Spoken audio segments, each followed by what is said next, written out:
birds are singing, the wind's blowing, there's sunshine. I'm underneath this hula umbrella that's going to provide shade for my work area, which is going to be doing the bathroom sewer. That's the tub drain, the toilet, and the lavatory or sink. Now I have all of my materials here. Box of fittings in these 2 feet sections of pipe, 4 inch, 3 inch, 2 inch, 1 1/2, and a 10-foot length of 2 inch pipe, all schedule 40. And I'm going to show you how to rough this in. Now I'm pretty confident in this. I have probably the most experience doing plumbing work. And this is relatively easy. Now I am going to do something a little different than your traditional rough-in. There's going to be 2 separate sewer lines. One ran for the toilet and the sink. Those will go directly out into the sewer main, which will be going to the septic tank. That's in the future. The tub will drain separately in its own. You move out to the woods so that you don't have to hear stuff like that. You still have to hear it. The tub will drain separately, and it'll come straight from where the tub drain will be, which is around that where the water line comes in, and it will go straight out to about where the sewer line will line up. And what the plan is to come out and have a valve on each side of that gray line, the tub water, and run a gray sewer line out opposite of the septic, and then have the 2 valves where I could actually close it off and run it to the septic if need be. The purpose of which is to have the option to save gray water. Gray water is usable water. You've most of the time already bought it or paid for it or collected it, and by not just sending it to the septic, you have a secondary use for your gray water. It's a good way to maximize resources, especially if you want to use that water to water your plants and other uses. It's not usable to water your animals or anything like that. We'll get it. But it does have uses, and for the most part, we don't use very harsh chemicals or anything like that when we bathe. There's something in my boot, and I think it's alive.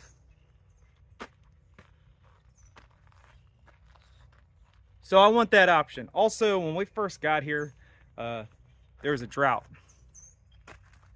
Everything was very, very dry. And that is a concern because a lot of our more adolescent trees, they dried out, went dormant, and we lost a lot. And I don't want that to happen, especially since I kind of feel like this whole area is in shock after having been bulldozed into a timber pile over there. So I want that gray water, and I want to use it to run down the pad site in the back of the house, underground of course, out to this side and over to the eventual either food forest or a plot that we'll grow on. And when it gets out there, we'll put on there perforated pipe or pipe with holes in it where it can saturate the ground just from draining the tub. That's the goal. And then of course, if we don't have need for saving the gray water or to a holding tank. And then of course, if we don't have use of saving the gray water, I can turn those valves, turn it off, no longer send it that way to the food forest, but send it to the septic, and it'll go out through the normal sewer system just like anything else would. But a bath is multiple gallons of water, and I feel like that would be worth saving. Now the lavatory will tie into the toilet line and go to the septic, and because you know we're not really going to be using a lot of water out of that sink, enough to run it, but I could technically send it to the same gray line and choose whether or not to save it or send it to the septic as well. Okay, but that's a future plan. So today what I'm going to be doing is trenching out the tub line first, trenching out the toilet and the lavatory. The only trench that's going to take a considerable amount of time will be the tub, because it has to run from this wall where the water comes up. So the water comes up, right, and you have your tub spigot. Down below that will be the tub drain, and that tub drain is what needs to be done.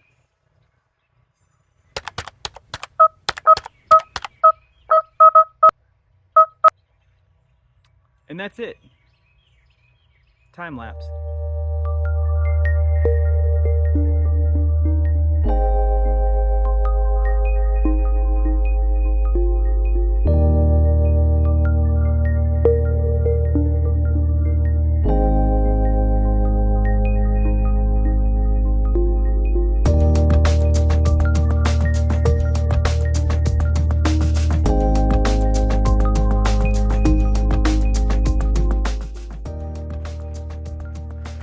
I cannot stress to you the importance of trenching in a straight line.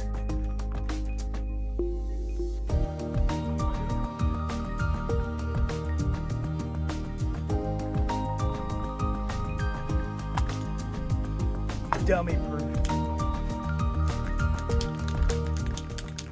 Cinder block is my guide for the wall, because I'm actually going to make the bathroom walls out of cinder block and stone so that it will serve us as a storm shelter,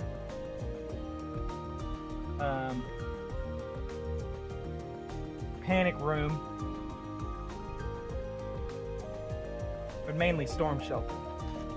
So that's a thick wall, but that's a good guide to show where my drain's gonna need to go, and basically have an idea of how the plumbing's gonna sit within the room.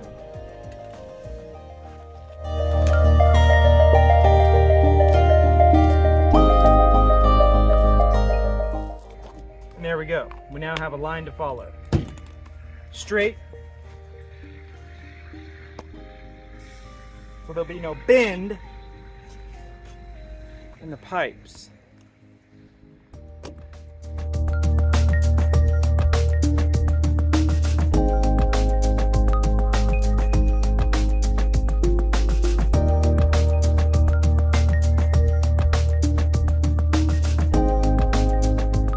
But here's where we're at. Boom. Now the sun came out and started to bake that clay, and it gets pretty hard to dig through, so I've wet it. and it loosens it up. Are you talking to me? I heard. I'm trying to film a video, man. All I heard was the sun came out and then ruh, ruh, ruh, ruh. Sorry. You just don't get it, do ya? So we're I'm still trenching. It's going pretty good. I think I'm gonna go about 12 inches. With plumbing below the slab, when you're on a septic, deeper is not necessarily better. You kind of want to keep it as shallow as you can, because your septic is only going to be dropped so far in, and where you come into that tank, you know, you don't want to have to start way down at the bottom, and then by the time you get to the tank's got to go down 12 feet. So 12 inches will be good for the tub, and then the toilet, that'll be the deepest. That a whole below slab assembly will be 16 inches. So the deepest we'll go and dig is 16 inches. It's going good. So the trench, you'll see, will be the tub drain going down into a P-trap, coming up, running along 2-inch pipe out the slab, and then outside there. And that's all I really need to get done for the slab to go ahead and be poured over this. I'll put a stake out there where that pipe goes through and cap it off with you know, some duct tape or something, and continue the plumbing on the outside of the slab later on. I actually had planned on originally to do a leave out for this, which is just to build a form around it and pour the concrete around it, but I don't want to do any more concrete. After this pour, I don't want it anymore. I don't want it anymore. I give up.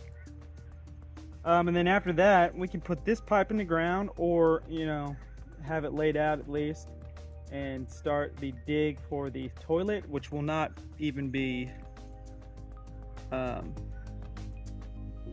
as much as this little trench here.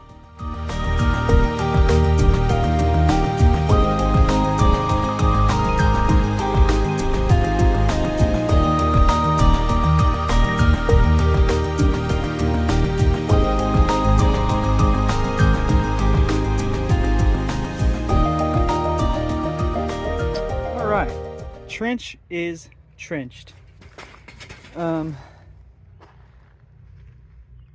It's down there at about 10 inches, and it will be,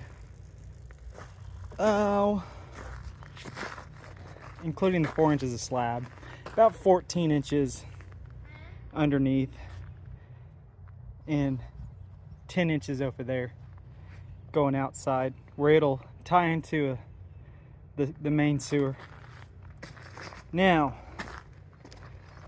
this will be the tub drain, and what will go about 15 inches from the interior wall will be a P-trap like this. So that'll sit down in that hole like that. And then coming off of this will be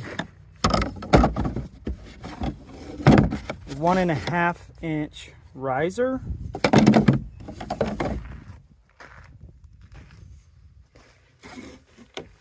Like that. And that will be connected to that P-trap.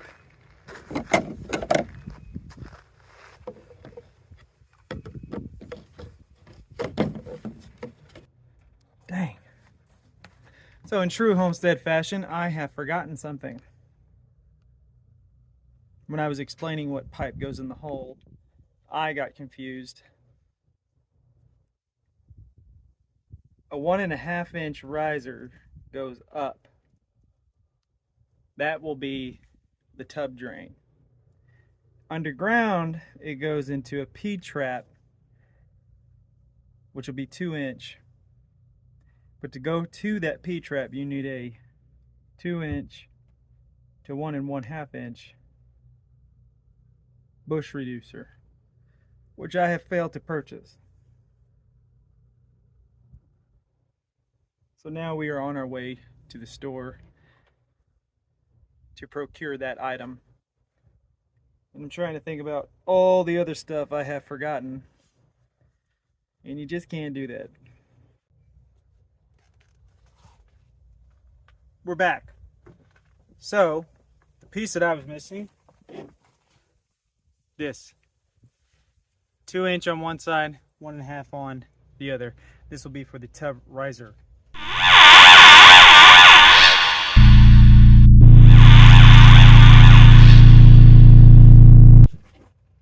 It's important to make sure you have all the right stuff going into it, which I thought I did because I had a shopping list for the fittings. And I gave it to the guy and I expected him to produce those. It happens. Okay, so here we are at the end of the day. I've only got the trench done and I still have to get that done. And I just called the concrete people and they're gonna be here tomorrow. So this has to go in. I'm expecting the toilet to go much faster. Boy, I'm probably gonna be wrong, but here's the deal. Worst case, Ontario, we have to do a leave out. And that sucks, but we gotta do what we gotta do. So, I have the 1-inch or 1 1/2. This is going to go up, and the toilet or bathtub drain will drain down into this, and it will go from this down into a P-trap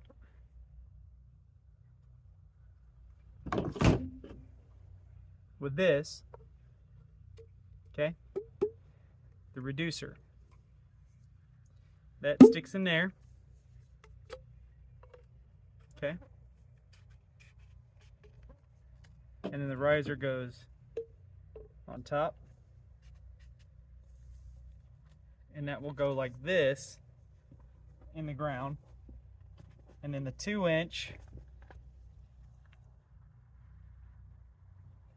will go on there, and then that length of pipe will go out of the slab and into the yard, and at the end of that will be a T.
Sun sets on another day, and I of course have not gotten anywhere close to where I need to be, but I did finish the tub rough in, and let me show you what I got.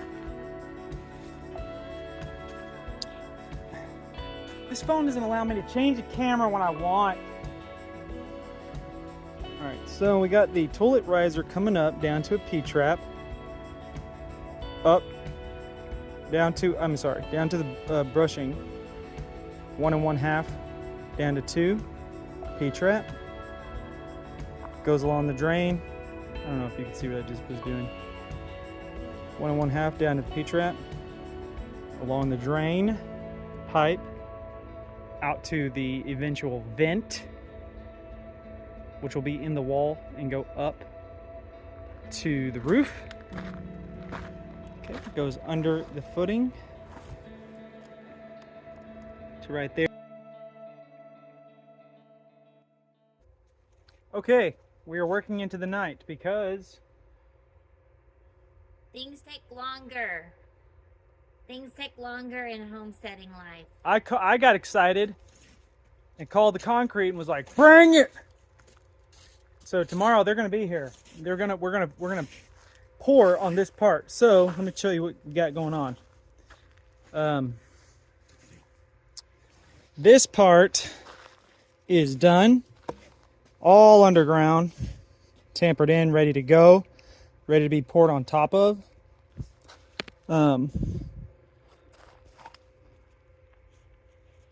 So yeah, that's the tub. Okay, now onto the toilet. Luckily, I had already trenched this out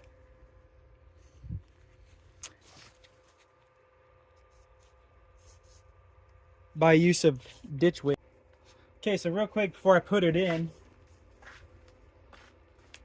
this is the full pipe assembly for the pooper. Toilet riser, 90-degree, 4-inch to 3-inch reducer, 90, 3-inch pipe to a sanitary tee,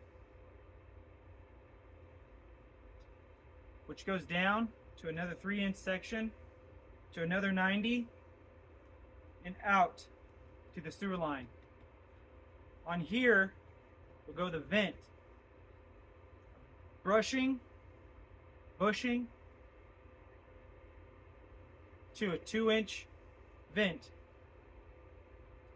in the wall and eventually up through the roof. Okay, so if you want to know how to put a toilet in, screenshot now. Also, the lowest point right here for a septic system will be 16 inches into the ground. Doesn't seem like very far, but on a septic you don't really want to go super duper deep. Okay, so 16 inches at the lowest point of the assembly. Here will sit, this is all under the slab, and then these risers will rise above the slab, and the rest of this is all underground. Okay, toilet assembly.